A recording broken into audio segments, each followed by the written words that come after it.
அனைவருக்கும் வணக்கம். As we know, வர ஃப்ரைடே அன்னைக்கு நம்ம மாஸ்க் ரிலீஸ் ஆகுது. அண்ட் படத்தை பற்றி சொல்லணுன்னா இட்ஸ் கைண்ட் ஆஃப் லைக் இந்த ஹைஸ்ட் படம் தான். அது நான் காசு திருடிட்டு போவாங்க, அப்புறம் வந்து அந்த காசு கண்டுபிடிக்கணும், அந்த மாதிரி ஒரு கதை. ஆனால் அதுக்குள்ளே நிறைய ஃபன் எலிமெண்ட்ஸ், ஒரு லவ் ஸ்டோரி, ஒரு த்ரில்லர் எலிமெண்ட், அண்ட் கடைசியாக ஒரு சின்ன கருத்து, ஒரு சொசைட்டிக்கான ஒரு கரெக்டான போய் சேர்ற மாதிரி ஒரு சின்ன மெசேஜும் இருக்கு. நான் பண்ண படத்தில் இது ஒரு ஜாலி படம்னு நான் சொல்ல முடியும்.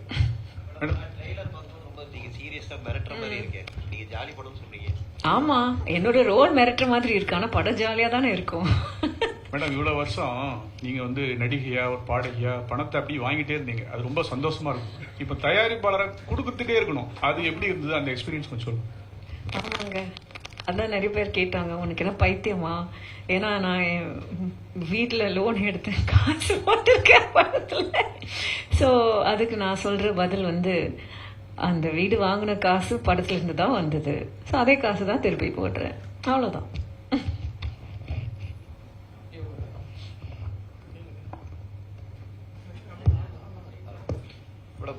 இந்த படத்துல கவினோட ஆக்டிங் எப்படி இருந்தது? அவங்களோட காம்பினேஷன் சீன்ஸ்ல இந்த மாதிரி பிரமாதமா இருக்கு. ஆக்சுவலி எனக்கு கவினை பத்தி அவ்வளவு தெரியல, you know, when we got working on the film. But செட்டில் இன்டராக்ட் பண்ணும் பொழுதோ, காம்பினேஷன் சீன்ஸ் இருக்கும் போது ஐ ரியலைஸ் ஹீ இஸ் ஒரு ஆக்டர் மட்டும் இல்லாமல் அந்த ஏடி புத்தி இருக்கு அவர்கிட்ட. Because he is worked as an AD. அது ரொம்ப ரொம்ப முக்கியமான ஒரு விஷயம். இதுக்கு முன்னாடி நான் கார்த்திகிட்ட அதை பார்த்துருக்கேன். பிகாஸ் கார்த்தியும் ஒரு ஏடியா வேலை பார்த்துருக்காரு. So when actors come with that kind of mindset, அவங்களுக்கு வந்து ஒரு படமா என்ன தேவை, அந்த சீனுக்கு என்ன தேவை அப்படி யோசிப்பாங்க, அவங்கள பத்தி மட்டும் யோசிக்காம. And it's very nice. So நிறைய இடத்துல வந்து கவின் இம்ப்ரூவைஸ் பண்ணுவாரு. சீன்ல இப்படி டயலாக் எடுத்துட்டு, சார் இப்படி சொன்னா நல்லா இருக்கும், அண்ட் அவர் சொல்றது ரொம்ப நல்லா இருக்கும். ஆக்சுவலா அவருக்கு மட்டும் இல்லை, எனக்கும் ஒரு சில இடத்துல இம்ப்ரூவைஸ் பண்ணியிருக்காரு.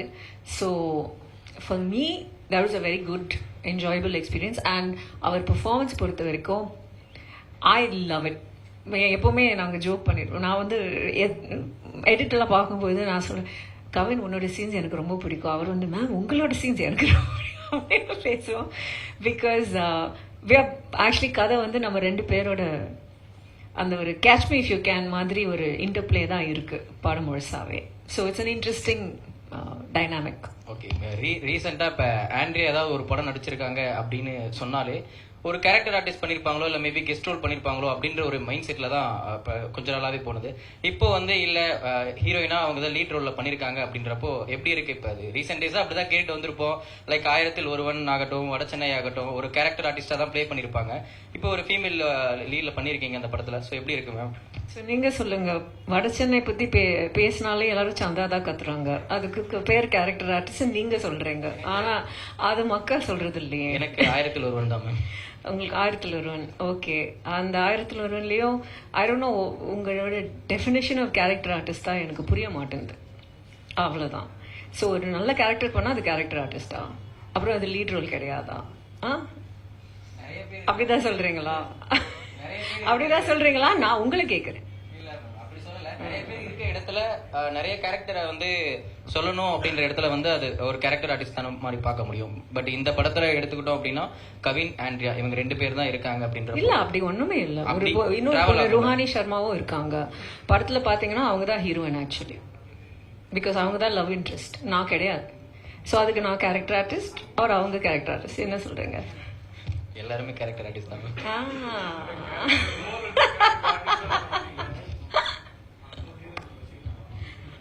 ஆண்ட்ரியா பிளஸ் வெற்றிமாறன் அப்படிங்கிறப்போ நாங்க எதிர்பார்த்துட்டு இருக்க படம் ஒண்ணு, ஆனா இப்போ உங்களோட காம்போல பிஹைண்ட் த கேமரால ஒரு படம் வருது. நாங்க எதிர்பார்த்துட்டு இருக்க, ஆமா, அஸ் அ ப்ரொடியூசரா நீங்க பிஹைண்ட்ல பேசிட்டு இருப்பீங்கல்ல. சோ நாங்க எதிர்பார்த்துட்டு இருக்க அந்த வடச்சென்னை 2 பத்தின டாக்ஸ் உள்ள போச்சா உங்களுக்கு மாஸ்க் டீம்ல? அதை பத்தி தான் எல்லாரும் இப்போ மாஸ்க் ப்ரோமோஸ் பண்ணாலும் சந்திரா தான் கத்திட்டு இருக்காங்க. எனக்கே புரிய மாட்டேங்குது. நான் நிறைய வருஷமா சொல்லிட்டு இருக்கேன், சார் நீங்க என்ன படம் பண்ணாலும் அந்த படத்துக்கு தான் வெயிட் பண்றாங்க. பட் இப்போ ஐ திங்க் ஃபைனலி அரசனன் ஒரு படம் பண்றாரு. அந்த வடச்சென்னை உலகத்திலிருந்து ஒரு கதை. ஸோ ஃபேன்ஸ் எல்லாருக்கும் கொஞ்சம் நிம்மதியாக இருக்கும். இருக்கலாம்.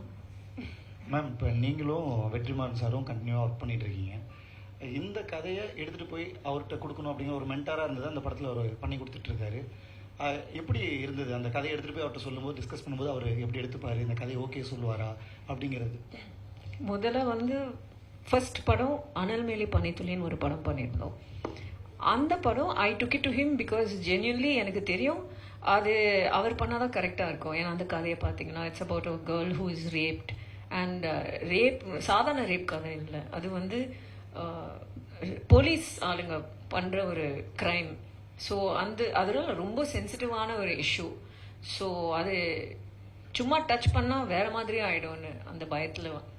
ஆனால் கதை ஐ ஃபெல்ட் அது அவரோட ஸ்கூல் ஆஃப் தாட்க்கு கரெக்டாக இருக்கும்.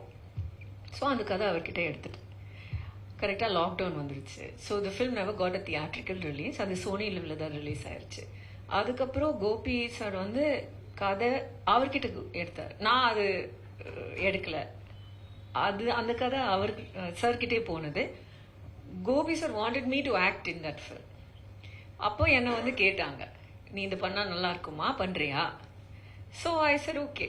ஸோ அதுதான் ரெண்டாவது படம். பட் அந்த ரெண்டாவது படம் வந்து இது வரைக்கும் ரிலீஸ் ஆகலை for a lot of censor issues. It's you know கொஞ்சம் சீரியஸ். ரொம்ப நான் பண்ண படத்தில் அது நான் ரொம்ப கஷ்டப்பட்டு ரொம்ப சீரியஸான ஒரு படம். ஸோ அது முடிச்சதுக்கப்புறம் இது வந்தது. ஸோ நான் அவர்கிட்ட சார் நான் எப்பவுமே 2 படம் ரொம்ப சீரியஸான படம் ப்ரொடியூஸ் பண்ணி, இது வந்து நல்ல ஜாலி யூனோ ஹாப்பி ஜோனில் இருக்கு, ஃபார் அ சேஞ்ச் நீங்கள் இது கன்சிடர் பண்ணுறீங்களான்னு கேட்டேன். அண்ட் ஐ திங்க் அவருக்கும் அந்த டைமில் அவர் விடுதலை பண்ணிட்டு இருந்தார். ஸோ அவர் மைண்டும் ரொம்ப சீரியஸான மேட்டர்ஸில் இருந்தது. இந்த படம் அவருக்கு ஒரு ஸ்ட்ரெஸ் பஸ்டர் மாதிரி இருந்திருக்கலாம். அண்ட் ஆல்சோ ஐ திங்க் அவரே இன்டர்வியூஸில் சொல்லியிருக்காரு that he always looks for external stimulation. இது it's not a typical Vetrimaaran film content wise you know ப்ரொடக்ஷனாக இருந்தாலும் அவரோட ஸ்டாம்ப் இல்லை. ஆனால் அவருக்கு புதுசான நிறைய விஷயங்கள் இருக்குது இதில். So I think he enjoyed working with a young team you know. And அவர் சொல்லியிருக்காரு இதுலேருந்து நான் நிறைய கற்றுருக்கேன், அது அரசனில் நான் யூஸ் பண்ண போகிறேன்னு அவர் சொல்லியிருக்காரு. அது எவ்வளோ தூரம் உண்மையாக இருக்கும்னு நாங்கள் பார்க்கணும். மேம், இதே சமயத்தில் நீங்கள் ஒரு படம் பண்ணுறீங்க, ப்ரொடியூஸ் பண்ணுறீங்க. இதே நேரத்தில் ஒரு ப்ரொடியூசராக நான் இனிமேல் எந்த படமும் பண்ண மாட்டேன் அப்படிங்கிறாரு. அப்போ எந்த மாதிரி இருந்தது மனநிலை? அது இந்த படத்தால அதுக்கும் இந்த he is actually not a producer for this film. So நான் அவர்கிட்ட அந்த ஸ்கிரிப்ட் எடுத்துட்டு போகும்போது I said நீங்க வந்து இதுல காசு போடக்கூடாது, உங்க கிரியேட்டிவ் இன்புட்ஸ் தான் நமக்கு வேணும். ஏன்னா for me that is the most valuable asset of Mr. Vetrimaaran. இதுதான் இல்லைங்களா, காசு யார் வேணா போடலாம், ஆனா அந்த கிரியேட்டிவ் இன்புட்ஸ் வந்து அவரால் தான் கொடுக்க முடியும். ஸோ திஸ் மூவியில் அதான் அவருக்கு மென்டார்னு டைட்டில் வச்சுருக்கோம். பிகாஸ் அவர் நிறைய கிரியேட்டிவ் இன்புட், ஸ்கிரிப்ட் டாக்டரிங், நிறைய not for me but for Vikarnan as the director. விகர்ணனுக்கு ஒரு பெரிய மென்டர்ஷிப் கொடுத்துருக்காரு. விகர்ணன் வந்து யாரும் அசிஸ்ட் பண்ணாத ஒரு பையன். ஸோ அவருக்கு வந்து இந்த படத்தில் நிறைய you know I think this is the first time he is working with the guidance and leadership of a director. And யார் அந்த டைரக்டர்? ஸோ ஐ திங்க் விகர்ணனுக்கு நல்லா அமைஞ்சிருக்கு. அவ்வளோதான் மேடம். இந்த ஹீரோயினில் வந்து ரம்பா, தேவயானி, ரோஜா மேடம், ரியாஸ் சார்னு கூட வச்சுக்கலாம். சொந்த படம் எடுத்து நிறைய ட்ரபிள் இது பண்ணாங்க. உங்களுக்கு நிறைய சினிமாவில் வெல்விஷர் இருக்கும்போதெல்லாம் உங்களுக்கு அட்வைஸ் பண்ணாங்களா, இதை பண்ணுங்க, இது பண்ணக்கூடாது, இப்படி பண்ணுங்க, படம் பண்ணுங்கன்னு? அப்படி எவ்வளோ பேர் பண்ணாங்க? அது மாதிரி உங்களுக்கு நிறைய ஃப்ரெண்ட்ஸ் சர்க்கிள் இருக்குல்ல, அவங்களாம் ஏன் இதில் கெஸ்ட் ரோல் பண்ணல? எனக்கு அவ்வளோ ஃப்ரெண்ட்ஸ்லாம் இல்லைங்க இண்டஸ்ட்ரியில்.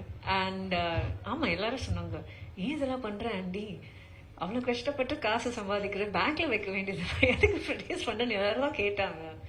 பட் அந்த மாதிரி சூழ்நிலை வந்துருச்சு. இட்ஸ் நாட் லைக் எப்படி சொல்றது, செட்டப் பண்ண ட்ரை பண்ணிட்டு இருந்தோம். ஏதோ ஒரு காரணத்துக்காக எந்த ப்ரொடியூசர் போனாலும் இன்ட்ரெஸ்ட் காட்டுவாங்க, பயங்கரமாக காட்டுவாங்க. ஏன்னா படத்தில் நிறைய பொட்டென்ஷியல் இருக்கு, கமர்ஷியல் கதை, நல்ல கதை. கடைசியில் ஏதோ ஒன்று. அப்புறம் 1 வருஷம் மேலே ஆயிடுச்சு. எனக்கே வந்து நானே காசை போடுறேன்னு யோசிச்சேன். அவ்வளோதான். மேடம், அதாவது ஒண்டர் மூமெண்ட் கேரக்டர் எடுத்தா தமிழ்நாட்டின் ஒண்டர் மூமெண்டா உங்க பிக்சர் தான் வருது. இப்போ நீங்க அந்த மாதிரி படங்கள் ஏதாவது பண்ண ஐடியா இருக்கா? யாராவது எழுதுனா நான் கண்டிப்பா பண்றேங்க. முதல்ல யாராவது எழுதணும், அப்புறம் அதுக்கு என்ன கன்சிடர் பண்ணணும், அப்புறம் அதுக்கு ப்ரொடியூசர் ஒத்துக்கணும். ஓகேங்களா? அது எல்லாமே நடந்தா நான் ஏன் இல்லைன்னு சொல்லுவேன். ட்ரெய்லர்ல நிறைய இடங்கள்ல விஜய் சாரோட ரெஃபரன்சஸ் இருந்தது. Kavin sir and Vijay sir எடுத்த போட்டோஸ் மட்டும் இல்லாம அவரோட ஆரம்ப கால படத்துல இருந்து கடைசி படம் வரை நிறைய இடங்கள்ல பார்த்தோம் ட்ரெய்லர்ல. அஸ் அ ப்ரொடியூசரா உங்ககிட்ட வந்து நீங்க அதை அவுட் பார்த்ததுக்கு அப்புறமா தான் அதை ஓகே சொல்லியிருப்பீங்கல்ல. ஸோ நீங்க அதை பாத்தீங்களா? உள்ள விஜய் சாரோட நிறைய ரெஃபரன்சஸ் இருந்தது. நான் எதுக்கும் ஓகே, அது நான் அந்த லெவல் ஆஃப் ப்ரொடியூசர். அதனாலதான் ஒரு மென்டோர் வெற்றிமாறன் வச்சிருக்கோம். ஸோ இந்த கிரியேட்டிவ் இஷ்யூஸ்ல தான் mostly Kavin, Vikarnan and sir. Producer வேலை சொக்கு சாரும் நானும் பார்த்துருக்கோம். நான் வந்து ஒரு சர்டன் பெர்சன்டேஜ் ஆஃப் ஃபண்ட்ஸ் நான் கொடுத்துருக்கேன், ஃப்ரீயா நடிச்சிருக்கேன். அதோட என் வேலை முடிஞ்சது. மேம், ஆண்ட்ரியாவுடைய பர்ஃபார்மன்ஸ் வந்து எல்லாருக்கும் தெரியும். அவங்களுடைய பர்ஃபார்மன்ஸ் எப்படி இருக்கும், அவங்களுடைய கேரக்டர் சூஸிங் எப்படி இருக்கும் அப்படிங்கிறது.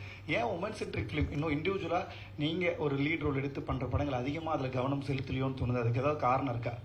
புரியல, அந்த என்ன சொல்ல வந்தீங்க? இப்போ ஒரு நயன்தாரா மாதிரியான ஒரு இண்டிவிஜுவலாக ஹீரோ, ஒரு ஹீரோவா நீங்க நடிக்கிறதுக்கான படங்கள் அதிகமா அதுல கவனம் செலுத்தலையோ? பண்ணாங்க, அது ரிலீஸ் ஆகல. பிசாசு 2 பண்ணாங்க, பிசாசு 2 ரிலீஸ் ஆகல. மனுஷி ரிலீஸ் ஆகல. அனல்மேலி படத்துக்கு ஸ்ட்ரெயிட் ஓடிடி வந்துருச்சு. கண்டிப்பா பெரிய வருத்தம், என் கெரியர்ல பெரிய வருத்தம். அதுதான் அந்த ப்ரொடியூசர் கிட்ட தான் நீங்க போய் கேட்கணும். ஆனா அந்த படம் ரிலீஸ் ஆகாத இதுக்குதான் நான் ஒரு விதத்துல I become a producer. So எல்லாத்துக்கும் ஒரு காரணம் இருக்கு. சரி, நீங்களே ஹீரோயின், நீங்களே வந்து ப்ரொடியூசருங்கும் போது ஒரு பில்டப்பான சீன் வைக்கலாம், ஒரு பெரிய ஒரு ஃபாரின்லாம் இது பண்ணலாம், உங்களை சுற்றி கதை இருக்க மாதிரி வைக்கலாம். ஏன் ஒரு கொஞ்சம் நெகட்டிவ் ஷேட் மாதிரி? இது காரணம் என்ன காரணம்? ஏன்னா ப்ரொடியூசர் வந்து ப்ரொடியூசர் மாதிரி யோசிக்கணும், அவ்வளோதான். ப்ரொடியூசர் வந்து ஒரு ஆக்டர் மாதிரி யோசிச்சா அது ஒர்க் அவுட் ஆகாது. ஸோ இந்த படம் எனக்கு கம்ஃபர்டபுளா இருந்த மாதிரி ஒரு budget, and I felt the story has good commercial potential. நான் மட்டும் இல்லை, கதை கேட்ட எல்லாரும் அதுதான் ஃபீல் பண்ணாங்க. So that's why. கண்டினியூஸா படம் ப்ரொடியூஸ் பண்ற ஐடியா தான் இருக்கா? முதல்ல இது வெளில வரட்டுங்க, போட்டு காசு திருப்பி கையில வரட்டுங்க, அப்புறம் இந்த கேள்வி நீங்க கேட்கலாம். அப்போவே ஒரு பதில் இருக்கும். பட் என்னை தாண்டி I really hope that there will be more female producers. ஏன்னா ஈவன் அன்டாகனிஸ்ட் ரோலாக இருக்கலாம், ஆனால் அவ்வளோ அழகாக இருக்கு அந்த ரோல். ஒருவேளை நான் ப்ரொடியூசராக இல்லைன்னா அந்த ரோல் எவ்வளோ கம்மி பண்ணியிருப்பாங்க, எவ்வளோ கட் பண்ணியிருப்பாங்க, எவ்வளோ மாற்றிருப்பாங்க. அதில் எனக்கு ஒரு இதுவும் இருந்திருக்காது, உரிமையும் அது இல்லை, அப்படி பண்ணக்கூடாது, பண்ண முடியாதுன்னு சொல்லியிருக்க முடியல என்னால். As a producer you have that power. And அந்த கண்டென்ட் கியூரேஷனில் இட்ஸ் யூனோ ப்ரொடியூசரோட, ஏன்னா அவங்க தான் காசு போடுறாங்க. கதை எழுதலாம், கடைசியாக காசு போடுறவங்க தான் அது you know they see it through. So I really hope that there are more female producers, and அது மூலமாக ஸ்டோரி டெல்லிங்கே கொஞ்சம் கொஞ்சமாக should change. கௌதம் மேனன், ராம், வெற்றிமாறன், செல்வராகவன், இவங்களோட ஜீனியஸ் படம் டைரக்டர் படம் நடிச்சிருக்கீங்க. விகரன் போன்ற நியூக்கமர் படங்களையும் நடிச்சிருக்கீங்க. இவங்க படங்களையும் இந்த அவங்க கூட நடிக்கும்போது சரி, இவங்க நடிக்கும்போது சரி, இந்த ஆக்டிங்ல ஏதாவது ஸ்கேலில் டிஃப்ரெண்ட் ஏதாவது கொண்டு வந்திருக்கீங்களா? இல்லை ஒரே மாதிரி ஆக்டிங் ஸ்கேலில் டிஃப்ரெண்ட் ஏதாச்சும் கொண்டு வந்திருக்கீங்களா? இல்லை ஒரே மாதிரி ஆக்டிங் தான் கொடுத்துருக்கீங்க? என்ன வித்தியாசம்னா, அந்த மாதிரி ஒரு பெரிய எக்ஸ்பீரியன்ஸ் டைரக்டர்ஸோட வேலை பார்க்கும்பொழுது அவங்களுக்கு ஒரு கிளாரிட்டி இருக்கும், எங்களுக்கு இதுதான் வேணும். ஸோ அவங்களுக்கு தேவையான மாதிரி நாங்கள் நடிக்கணும். யூ கேன் அஃப்கோர்ஸ் ஏதாவது கான்ட்ரிபியூட் பண்ணலாம், ஐடியாஸ் கொடுக்கலாம், ஆனால் மோஸ்ட்லி அது அவங்க விஷன் நாங்கள் வந்து ஸ்க்ரீனுக்கு கொண்டு வரணும். அதுதான் நம்மளோட வேலை. புது டைரக்டர்ஸோட வேலை பார்க்கும்பொழுது அவங்களுக்கு அந்த எக்ஸ்பீரியன்ஸும் இல்லை, அந்த கான்ஃபிடென்ஸும் இல்லை. Then your confidence and skill as an actor comes through. So அந்த டைமில் நீங்கள் எவ்வளோ கொடுக்க முடியுமோ அதை அவங்க எடுத்துப்பாங்க. That is the difference. இந்த கௌதம் மேனன், வெற்றிமாறன், ராம், கோபி நாயனார் இவங்கெல்லாம் ஒரு சீனுக்கு வந்து எவ்வளோ டேக் எடுப்பாங்க, என்னென்ன பண்ணுவாங்கன்னு எல்லாருக்கும் தெரியும். உங்களை பர்டிகுலராக அதிகமாக டேக் எடுத்து ரொம்ப டார்ச்சர் பண்ணது எந்த டைரக்டர்? 1001 26 டேக்ஸ். எதனால எனக்கே ஞாபகம் இல்லை. ஃபோக்கஸ் போயிருக்கோம், யூனோ ஜிம்மி ஷாட்டில் 100 விஷயம் நடந்திருக்கலாம். ஒரு சில டேக்ஸில் நானே தப்பு பண்ணியிருப்பேன், ஒரு சில டேக்ஸில் பேக்ரவுண்டில் யாராவது, ஏன்னா அவங்க ரொம்ப பர்டிகுலராக என்னோட பெர்ஃபார்மன்ஸ் மட்டும் பார்க்க மாட்டாங்க, ஷார்ட்டில் இருக்கிற எல்லாரும் பார்ப்பாங்க இல்லையா. ஸோ ஒவ்வொரு ஷார்ட்லையும் ஒவ்வொரு தப்பு நடந்துகிட்டே இருக்கு. 26 சாதாரண ஷார்ட்டு, எதுவும் மாஸ் ஷாட்லாம் கிடையாது, ஏதோ நடந்து போகிற ஏதோ ஒரு ரொம்ப மொக்க ஷாட். 26 டேக்ஸ் போயிருச்சு, அது மட்டும் ஞாபகம் இருக்கு.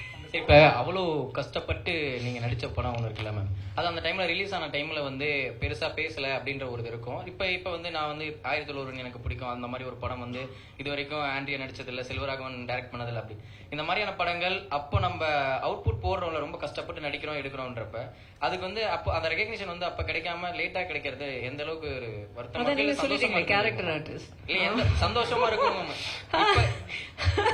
இல்ல நம்ம அப்ப எதிர்பார்த்திருப்போம்ல மேம். நீங்க தான் சொல்லிட்டீங்களே 1001 நான் ஒரு கேரக்டர் ஆர்டிஸ்ட், நீங்க தான் சொல்லிட்டீங்களே, அப்புறம் எதுக்கு இந்த கேள்வி? இல்ல நீங்க எதிர்பார்த்திருப்பீங்க, நீங்க ரீவாசன் கிட்டயும் கார்த்திகிட்ட தானே போய் கேட்கணும், அவங்க தானே மெயின். நான் கேரக்டர் ஆர்டிஸ்ட் தானே, என்கிட்ட வந்து கேட்டா எப்படி? ஒரு கேரக்டர் ஆர்டிஸ்டா நீங்க எதிர்பார்த்திருப்பீங்கல்ல இந்த அவுட்புட்டுக்கு நம்ம ரெஸ்பான்ஸ் இப்படி வரும்னு சொல்லிட்டு, அந்த ரெஸ்பான்ஸ் அப்ப கிடைக்காம லேட்டரா கிடைச்சது. அதான் நான் சொல்லிட்டேன், கேரக்டர் ஆர்டிஸ்டுக்கு அந்த மாதிரி ரியாக்ஷன்ஸ் யாரும் கொடுக்க மாட்டாங்க, ஃபீலும் பண்ண மாட்டாங்க.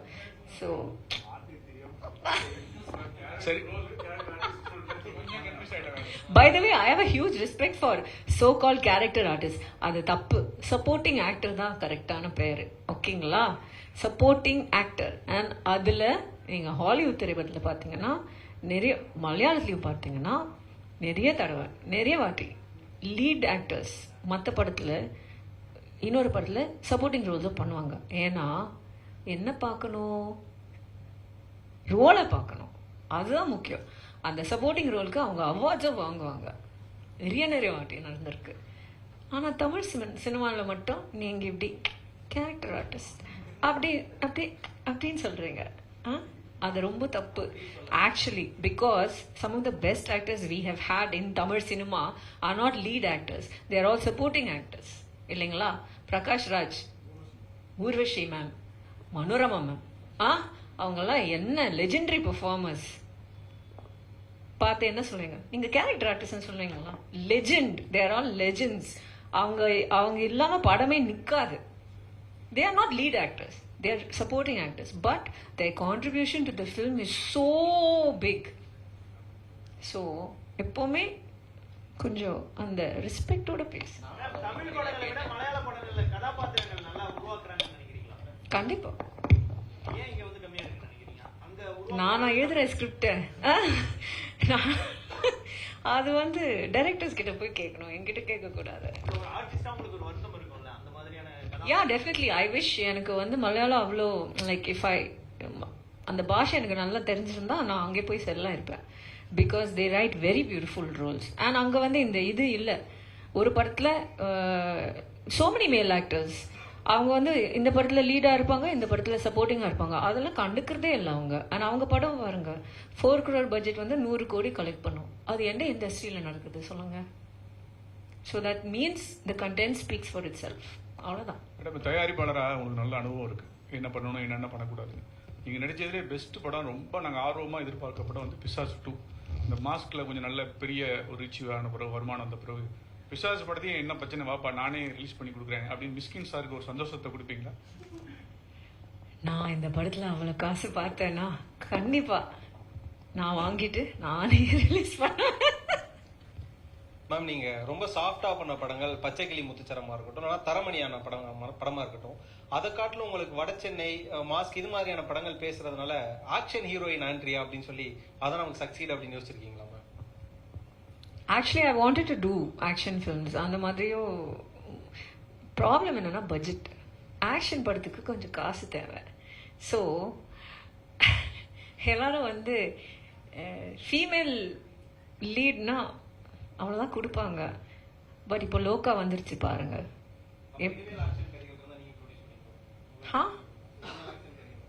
ஆக்ஷன் மட்டும் இல்லைங்க, கதையும் நல்லா இருக்கணும், அண்ட் ஐ திங்க் எப்படி சொல்கிறது, இது வந்து நான் ஒரு 10-15 இயர்ஸ்க்கு முன்னாடி பண்ணியிருந்தா சூப்பராக இருந்திருக்கும். இப்போ நிறைய யங் கேர்ள்ஸ் இருக்காங்க. Like I think Lokah is a very good example. புதுசாக ட்ரை பண்ணாங்க, ரிஸ்க் எடுத்தாங்க, அதுதான் முக்கியம். யூனோ ஒரு நல்ல producer Dulquer Salmaan, hats off. நீங்கள் கேட்டீங்களே, ப்ரொடியூஸ் பண்ணா நீங்களே ஒரு லீடாக இருந்து ப்ரொடியூஸ் பண்ணணும், அவர் அது பண்ணவே இல்லையே. கண்டிப்பா. ஆனா இந்த படத்துல முதல்ல காசு போட்டு ரிஸ்க் எடுத்திருக்காரு இல்லைங்களா. சேஃப் பெட் வந்து அவர் நடிக்கிற படம் அவர் ப்ரொடியூஸ் பண்ணியிருந்தா அது சேஃப் பெட். கல்யாணி பிரியதர்ஷன் மேல அவ்வளோ யூனோ இன்வெஸ்ட்மெண்ட் பண்ணிட்டு ரிஸ்க் எடுத்தாரு and it's paid off. So good producers have to think like that. உங்க கம்ஃபர்ட் ஜோன் வந்து அஸ் அ சிங்கரா இல்ல உங்களோட கம்ஃபர்ட் ஜோன் வந்து அஸ் அ சிங்கரா இல்ல ப்ரொடியூசரா இல்ல ஆக்டரா, எது உங்களுக்கு ரொம்ப மன நிறைவா இருக்கு? ஒரு படம் தான் கோ ப்ரொடியூஸ் பண்ணியிருக்கேன். 20 வருஷமா பாடிட்டு இருக்கிறேன். என்ன கேள்வி இது?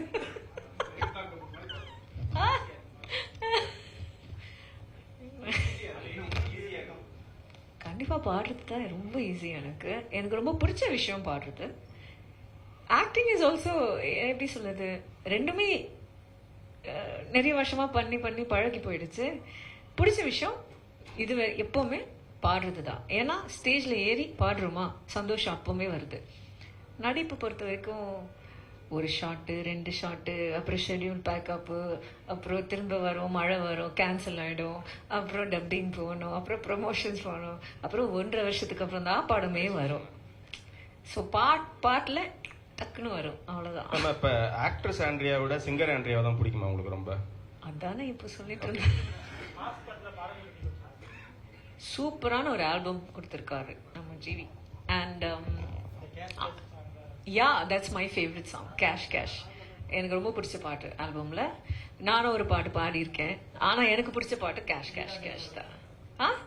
ஆமா, அதே தான். ஸோ ரொம்ப வித்தியாசமான ஒரு ஆல்பம் கொடுத்துருக்காரு GV. I think a very fun album and ரொம்ப யூத்ஃபுல்லான ஒரு album. So I hope that the songs connect with the young audience. But ஆண் பாவம் பொல்லாதுன்னு ஒரு படம் வந்து பாத்தீங்களா, இப்போ நல்ல பெரிய ஹிட் ஆயிருக்கு. ரியோ ராஜ், கேள்விப்பட்டிருக்கேன். அதுல ஒரு டயலாக் வருது, அந்த பொண்ணு வந்து தம் அடிக்கும் போது ஹஸ்பண்ட் சொல்றாரு, உனக்கு தம்மா சரியா அடிக்க தெரியல, தரமணியில வந்து ஆண்ட்ரியா தம் அடிச்சியா நீ அடிப்பியா அப்படின்னு ஒரு டயலாக் வருது. நீங்க அதை பத்தி என்ன கமெண்ட் சொல்ல வரீங்க? ஒரு ஆணுடைய மனநிலை அப்படி இருக்கு, பெண் தம் அடிக்கலாமா கூடாதான்னு அவருக்கு ஹஸ்பண்ட் வந்து திட்டுறாரு. அதுக்கப்புறம் வேற மாதிரி இருக்கு. அந்த இதை பத்தி என்ன சொல்ல வரீங்க? இதுவும் வந்து அந்த அமரன்ல வர மாதிரி ஒரு டயலாக் தானே, அவ்வளவுதானே இதுக்கு.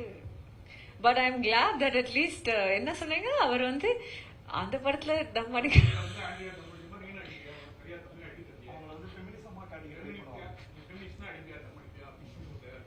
ஐயோ. ஆமா தெரியும், அந்த படத்துல அது பண்ணும்போது ராம் சார் தான், நீங்க எப்படி தம் அடிக்கிறீங்கன்னு தப்பா இருக்கு, நான் காட்டுறேன். ஏன்னா அது வந்து தம் அடிக்கிறதுல ஒரு ஸ்டைல் இருக்கா, அதுல ஒரு இது, அது கரெக்டா அப்படின்னு இருக்கணுமா, இல்லனா நீங்க அடிக்காத மாதிரி தான் தெரியுது ஸ்கிரீன்ல வந்து திட்டினாரு. அவர் பயங்கரமா அடிப்பார், இப்போ நிறுத்திட்டாரு. அந்த டைம்ல பயங்கரமா அடிப்பாரு. ஸோ அவர் தான் வசந்தோ பாவம், நானும் பாவம். பட் ஐ திங்க் அந்த டைம்ல அந்த சீன் ஒரு சில பேர் வந்து ஷாக் ரியாக்ஷனுக்கு எழுதுவாங்க. ஐ திங்க் ராம் சார் எழுதுன காரணம் வேற, அது அந்த படத்துக்கு ஒர்க் அவுட் ஆயிடுச்சு. அதுதான். நோ இல்ல, எனக்கு அவ்வளோ பேஷன்ஸ் இல்ல. போதும். இவங்க டைரக்ஷன்ல மீண்டும் நடிக்கணும்னா யாருக்கு வந்து பிரெஃபரன்ஸ் கொடுப்பீங்க? எதனால அவங்கள சூஸ் பண்ணீங்க? எல்லாரும் எதிர்பார்க்குற ஆன்சர் வெற்றிமாறன், ஆனா ராம் சார் எனக்கு. பிகாஸ் வெற்றிமாறன் சார் வந்து படமா பயங்கரமா எழுதுவாரு, ராம் சார் வந்து கேரக்டரா பயங்கரமா எழுதுவாரு, எஸ்பெஷலி பெண் கேரக்டர். அது அவ்வளோ டெப்த் வந்து எல்லா மேல் டைரக்டர்ஸாலையும் கொடுக்க முடியாது. ஸோ என்னோட கெரியரில் the roles that I have really enjoyed performing are Taramani and Pisasu 2.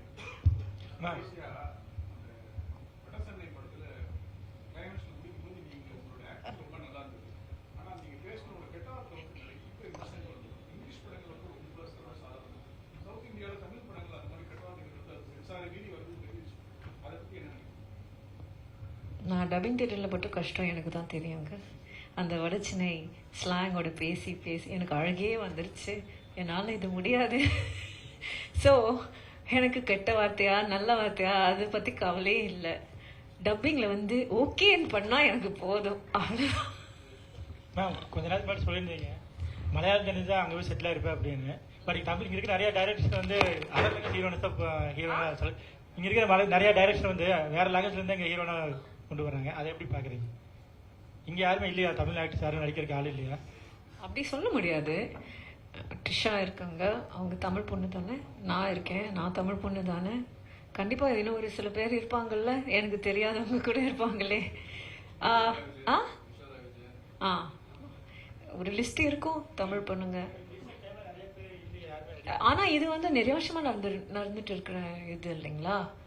So if Tamil directors don't want Tamil speaking girls in there films, that's on them, right? It doesn't reflect on the actor, it reflects on the directors. ஏஐலாம் வந்து ஒரு பிரச்சனையா இருக்குன்னு பாக்குறீங்களா நடிகைகளுக்கு? Technology image எல்லாம் வந்து மாத்தி போடுறாங்க. அது ஆக்டர்ஸ் மட்டும் இல்லைங்க, பொதுமக்களுக்கே பிரச்சனையா இருக்க போகுது. We have to learn how to live with AI and how do I say, AI should work for us. It should not be the other way around. அவ்வளவுதான்.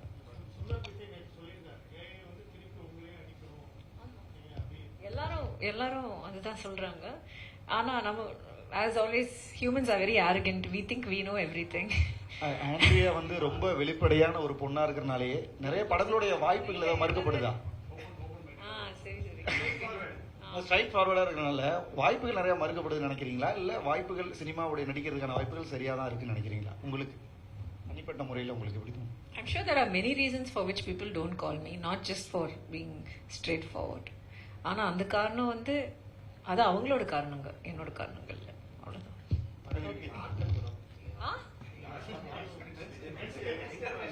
அப்படின்னு ஒண்ணு இருக்கா? Every day is men's day. என்ன அநியாயம் இதெல்லாம்? Men's டேன்னு ஒண்ணு இருக்கா நிஜமாவே? ஃபாதர்ஸ் டே கேள்விப்பட்டிருக்கேன். பாவம், நாங்க நிறைய வருஷமா கஷ்டப்பட்டு வாழ்ந்துட்டு இருக்கிறோம், அதனால ஒரு நாள் வச்சிருக்காங்க எங்களுக்கு.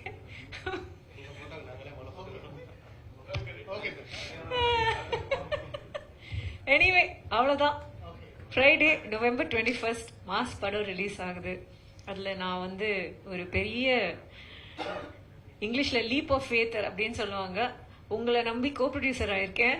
ஸோ எல்லாரும் ப்ளீஸ் தியேட்டர்ல போய் படத்தை பார்த்து ரசிச்சு இன்டர்நெட்ல நல்லா ரிவ்யூ கொடுத்துட்டு ஜாலியா have a great weekend. Thank you.